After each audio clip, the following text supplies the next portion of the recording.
The sand didn't shift. It hunted. One moment Kalen stood ankle-deep in the pale granules of Sunset Bay, datapad humming softly in his manipulator claw. The next, his lower appendages vanished beneath a seething tide of armored shells, not burrowing, not scattering, advancing. Dozens became hundreds in the span of 3 heartbeats, their carapaces clicking like 1,000 tiny hammers striking flint. His environmental suit, rated for plasma storms and vacuum breaches, groaned as micro-punctures bloomed across its lower quadrant. Warning glyphs flickered across his visor. Hull integrity compromised. External contamination imminent. He'd surveyed 47 worlds. Never once had the dirt fought back. It turned out Earth wasn't Earth anymore. It was Ethel. And Ethel didn't care about Confederation protocols or retirement-bound scouts coasting through their final cycle. The planet had teeth. Small, sharp, relentless teeth, currently gnawing through military-grade polymer as if it were parchment. Kalen stumbled backward, gelatinous mass sloshing inside his containment layer. Sand filled the gaps between his stabilizer feet. He triggered the emergency burst with a thought. Serene watch. Extraction now. But even as the signal pulsed skyward, he knew what Zoran would say. 4 minutes on surface. No megafauna signatures, Class 3 world. You're panicking over tide pools, old scout. And then he saw it rise from the surf. Not a crab, a monarch of crabs. 1/2 meter wide, claws like obsidian scythes, eyes black and depthless as asteroid voids. It moved with the slow certainty of tectonic plates shifting. Behind him, the ramp to the Star Darter began its agonizing ascent. 3 meters, 2, the giant charged. He ran, not with grace, but with the flailing desperation of something that had just realized the universe was far less orderly than its training manuals claimed. Crabs clung to his torso, pried at joint seals, clicked in furious unison. One latched onto his primary eye stalk housing and wrenched. Pain flared, not physical but sensory, a white-hot tear in his perception.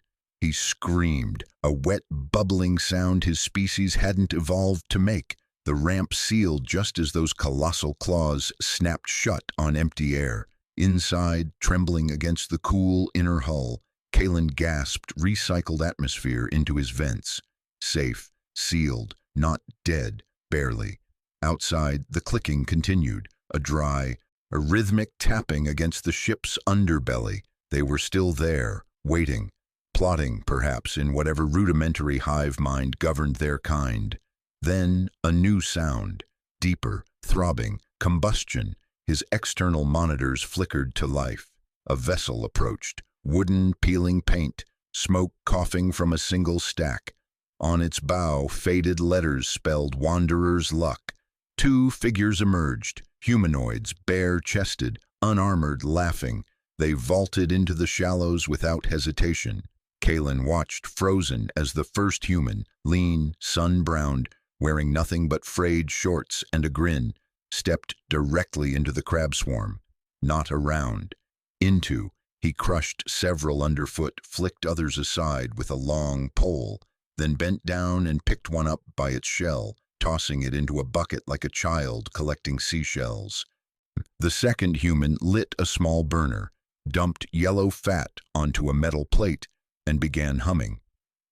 "They don't fear the monsters," Kalen whispered, translating the absurdity into galactic standard. "They season them." The first human, Jax, though Kalen wouldn't learn the name until later, walked right up to the Star Darter, rapped his knuckles against the hull, and called out in rough, accented standard, "You gonna hide in there all day, spacemate? Butter's melting." Truth is, Kalen had faced acid storms on Vexus Prime and navigated gravity wells that shredded lesser ships. But this casual dominion over chaos, this was something else entirely. These beings didn't conquer their world. They joked with it, shared lunch with it. And as Jax peeled off his dark lenses to reveal eyes crinkled with amusement, Kalen understood. though with a sinking dread that tasted like salt and burnt butter, that everything he thought he knew about danger had just been rewritten by a species who considered a 4-meter reptilian death machine a Tuesday afternoon project. Jax didn't wait for an answer. He turned back toward the fire where Rourke, broad-shouldered, quieter, hands already working a tube of putty-like compound, was spreading something thick and pungent over a metal patch. "Suit's got more holes than my granddad's fishing net," Rourke called without looking up. "But this'll hold till you're back in orbit." Kalen hesitated. Protocol screamed, "Abort, launch, file report from safety," but his suit sensors still registered the faint, rhythmic tapping of claws against the hull. And worse, the lingering scent of cooked crustacean drifting through his external vents. Not decay, not threat, aroma, warm, salty, complex. His chemoreceptors flagged it as non-toxic, even appealing. Against every instinct coded into his gelatinous core, he cycled the inner airlock. The hatch hissed open. Humid air rushed in, thick with salt, smoke, and something green and sharp he couldn't name. Jax grinned, thrusting a steaming metal cup toward him. "Tea. Strong enough to strip paint, but it'll steady your nerves." Kalen accepted it with a trembling manipulator. The heat seeped through his secondary membrane, a sensation so alien and grounding it nearly short-circuited his stress response. He watched, mesmerized, as Jax plucked a bright red crab from the sizzling plate, cracked its shell with his teeth, and sucked out the meat with a satisfied sigh. "See, perfectly harmless once you know how to handle 'em." He offered a piece. Kalen, after a pause that felt like geological time, extended a feeding tendril. The flavor bloomed, briny, rich, layered with fat and citrus. His internal systems logged it as nutrient-dense, low-risk, high-reward. His mind logged it as surreal. Then Jack stood, dusting sand from his shorts. "Right. You've seen the beach. Time for the real tour." Before Kalen could protest, Jax was striding inland toward a wall of dense, rustling vegetation. "Whispering woods," he announced. "Don't worry, they only whisper when you're about to step on something venomous." Kalen followed, every sensor screaming. The air grew thick, humid, alive with unseen movement. Birds shrieked overhead. Insects buzzed past his eye stalks like miniature drones. Something large crashed through underbrush to their left. Kalen froze.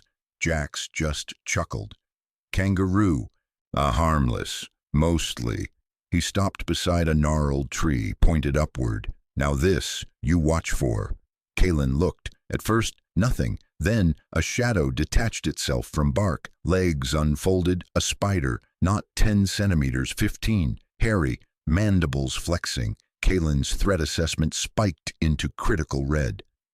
"Huntsman," Jack said softly. "Brilliant little bugger. Eats the ones that bite."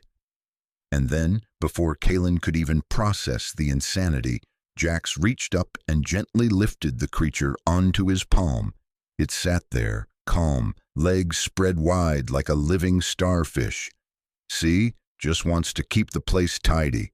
He carried it 20 meters and placed it on another trunk. "There you go, mate. Better hunting over here." Kalen's internal logs were rewriting themselves in real time. Subject demonstrates zero fear response to arachnids capable of neurotoxic envenomation. Hypothesis: cultural normalization of extreme environmental hazard. They walked deeper. Jax pointed out a plant with heart-shaped leaves. "Stinging tree. Touch that, and you'll wish the crabs had finished you." He said it casually, like warning someone not to sit on a wet bench. "But it's native. Belongs here. You just pay attention." That was the pattern, not domination, not eradication, coexistence through audacious familiarity. These humans didn't conquer Ethel. They negotiated with it, bargained, laughed in its face while buttering its nightmares. Back at the boat, Rourke handed Kalen his repaired suit. The patches were crude, uneven, but the integrity scans read green. Marine epoxy, Rourke grunted. Holds better than you'd think. As Kalen resealed his helmet, Jax pressed a small cooler into his manipulator. Inside, 6 chilled cylindrical containers labeled beer and a wrapped bundle of leftover crab. For the road, Jax said, clapping the hull again. And hey, if you ever need backup wrestling something bigger than old Grumpy, give us a shout. We're always up for an adventure. Kalen climbed aboard the Star Darter, heart pulsing a slow, heavy rhythm. Below, Jax waved, already turning back toward the water, rod in hand. Above, the orbital station pinged, Commander Valeris demanding confirmation of his mental state. He opened a channel, sent the raw footage. Crabs swarming, old Grumpy charging, Jax grabbing the crocodile by the jaws. Then he typed his final addendum. Planet Ethel, Class 12, Death World.